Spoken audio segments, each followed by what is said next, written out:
Hi, this is David and Jerr from the BJJ Addict Radio. You are live. Oh, very cool. How are you guys doing? Good. How are you? Very good. Good. So for people that don't know, can you please give us your name, the city you live in, what school you train at, and if it is an affiliate, who is it affiliated to? Sure thing. My name is Nathalia Azoff. I am a brown belt from Boston, Massachusetts. I train with Brazilian Top Team in Everett.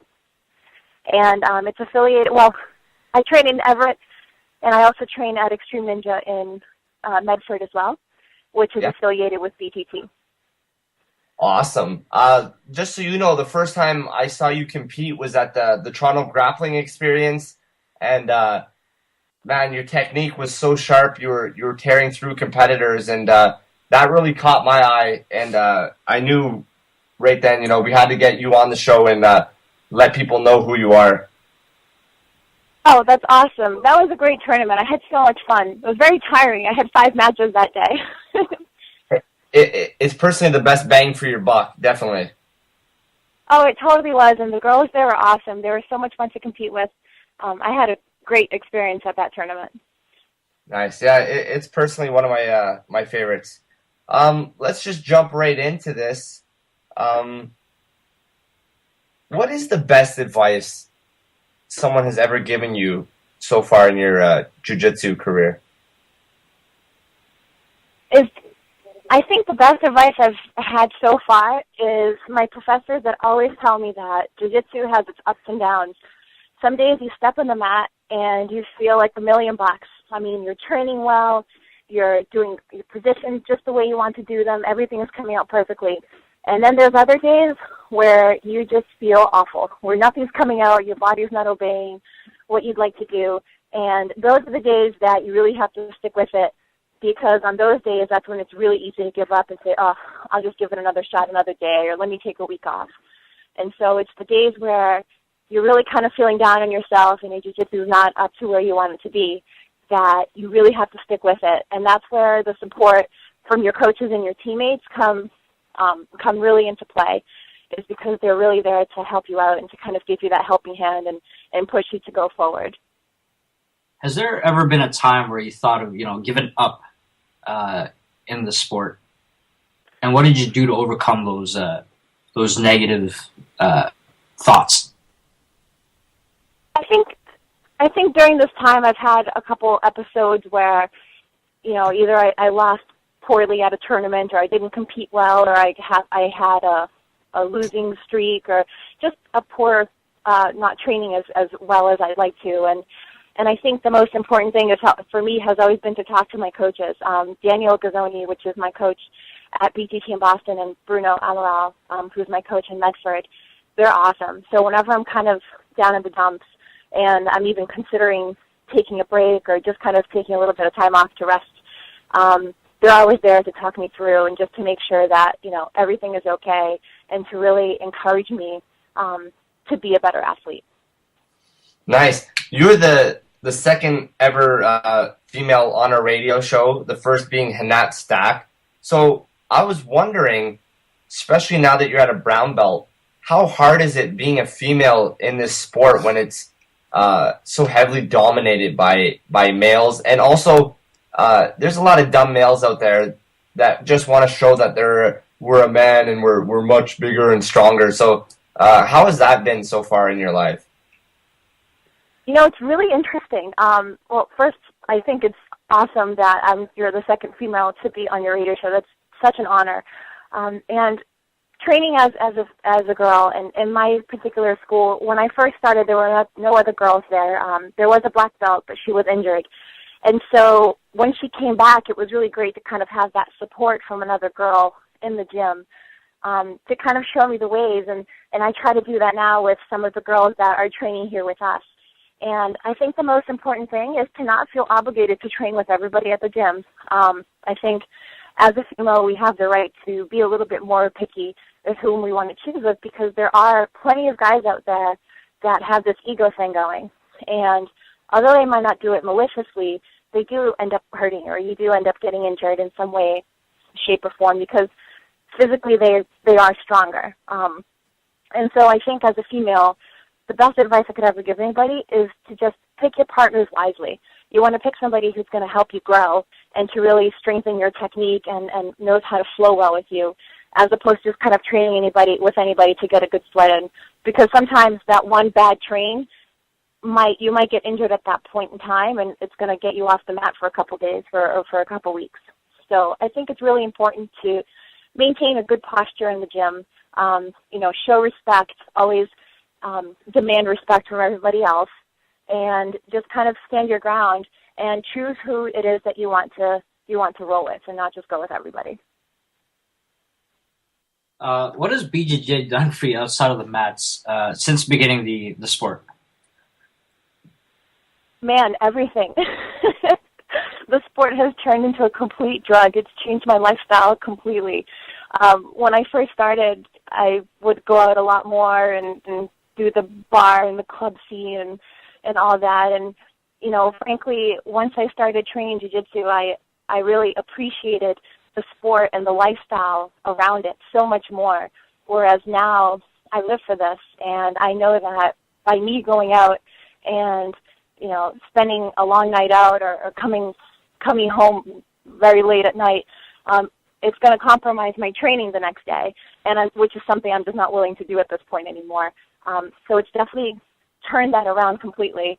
And also, along with just, being a little bit more of a homebody, I take care of myself a lot more. I go to the gym regularly. I train every day, Monday through Saturday. I listen to my body. And so it's really kind of tuned me into me a little bit more. And in the long run, I think the sport in itself, it keeps you younger, just because it forces you to take care of yourself so much. You can't just practice the sport. It's a lifestyle. Absolutely. I couldn't agree with you more. What is something you expect when you obtain the so magical black belt? What is something you expect to gain at that belt, and what are some accomplishments you want to do at the highest level? Man, I don't know. That's a great question. Just having this brown belt around my waist is just absolutely terrifying and exciting at the same time. And so I think just right now, having my brown belt, there's definitely a lot more tournaments that I'd like to win. I definitely want to be on that podium at the Pan Ams and the Mundials. That's my focus for the next 6 to 8 months or so. And I think as a black belt, not just succeeding at tournaments and performing really well there, but I think I'd like to, in order to gain that rank, I'd like to be able to kind of give back to the school and to help out my professors and teach and do that a little bit more, because I think having the black belt around your waist, it's not just being a good athlete and competing and winning tournaments. I also think a lot of it is kind of giving back to the other students and showing them and giving them a little bit of your knowledge as well. What's the toughest lesson you've learned so far? Excuse me? What's the toughest lesson that, jiu-jitsu has taught you? I don't know if I asked it. Well, what it has taught me? He kind of already asked that, right? Kind of did. But, yeah, you're kind of cutting off on me. Yeah, that's just the way I talk. It's my... He has broken English. Yeah. I listen to cassettes. So, anyways, what's an important quality you possess that has brought you this far into the sport? I think a very important quality would be perseverance, which is something the sport helped me attain. Because like I said, it has its ups and downs, and sometimes those down points are really hard, and you really have to persevere. Another huge quality, I think, would be just the respect. Just the respect that we have, our teammates, with our professors, and everybody else on the mats is just completely out of this world. And although as a person you always like to think that you have that type of respect always, I think the sport has kind of instilled it even more. What is the favorite belt you ever worn and why? And also, what is your absolute worst belt you ever had to wear and the reason why? Let's see. My favorite belt, I think, was my blue belt. When I got my blue belt, I immediately went and competed at the European Championships. I didn't even have my belt for a month, and I placed first. And so it kind of started off this amazing belt experience, and I won a lot of medals with that particular belt, and and my blue belt is really what kind of helped me persevere and really pushed me forward to continue training the sport, and it was right around that time that I really got hooked. With that said, my purple belt was probably my worst belt, quote unquote, because there's it's a tough belt to have. I think it's the best and worst belt. I got off this great winning streak with my blue belt, and as soon as I got my pro belt, for the first 6 to 8 months, I was losing everything. I was training poorly at the gym, or I felt like I was training poorly. It was just a really tough belt to have, and I didn't really feel good wearing it until probably the last year or so that I had it, and that's when I really kind of incorporated the purple belt into me. And my brown belt now I got over the summer, so I'm still kind of getting used to it. It feels weird having it around my waist.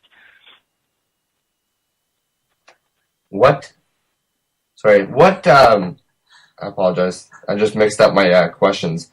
All right, sorry, here we go. What is some people that you like to emulate in far as BJJ? Who is your favorite competitors or practitioners to watch? Man, from the girls' side, I love to watch Hannet's awesome. I love Kira. All those girls. I think Michelle Nicolini, I think they're just amazing girls. On the men's side, all the guys are just great to watch. I think I love to watch Claudina's game. I think it's absolutely amazing. And Marcelo Garcia, I think, are the two that I kind of put right up there. Amazing. Does it ever terrify you at all? Because this is all I could think about when I hear brown belt, is that you will face some of these females that you have named and look up to. Does that ever just scare you? Oh, it's horrifying. And, up until this year, the brown and black belt categories at the Pan Ams and the Worlds and all the IBJJF tournaments were together. And I was just horrified of getting this belt because I was like, man, I'm going to have to compete against these women that I just think are absolutely incredible. And now that I got my belt, they split up the ranking system, so it gives me a little bit more time. But man, I mean, I think it would be such an honor just to have the opportunity to compete or train with any of these people, with any of these women, because they're just so absolutely amazing. And the fact that they've dedicated their life to this sport and they're just so good at it, it's awesome. And how do you see yourself prepare for something like this, facing, people that you just named? It's just keeping up with what I'm doing, keeping up with my training and my workout schedules, and when you do step on the mat with somebody that I think you really look up to, it's just staying focused. I think that's the most important thing, regardless of who it is that you're going up against. And a big piece of it too is not psyching yourself out, because I've done that before in the past, where you're like, oh, I'm going to compete against so and so, and you kind of psych yourself out before you even get on the mat. So it's just staying focused and thinking to yourself, okay, I deserve to be here as well, and so I'm going to do the best I can. And winning or losing, as long as I step off that mat feeling like I did the best I could, that's all I could ask for. Awesome. Last question before we let you go. Me personally, I always try to tell females, especially the younger generation, how important it would be to learn some sort of martial art. But I find jiu-jitsu so great for ladies. How important do you think it is for females to get into perhaps jiu-jitsu? And what is something they could learn from it, perhaps maybe even self-esteem, stuff like that? What are your thoughts that it does for a female? I think this sport is just, in my eyes, it was born and bred for females. It's just such a great sport for girls. I mean, it's a sport that is built around a smaller opponent being able to win a fight and to be able to leverage the other person's weight and things like that. And I just think it's awesome. I watch a lot of these girls train, and they can school these guys that are twice their size, which is just absolutely amazing. And it gives us the self-confidence that regardless of somebody's size, that we can hold up our own. And along with that, it keeps us in shape, which is awesome.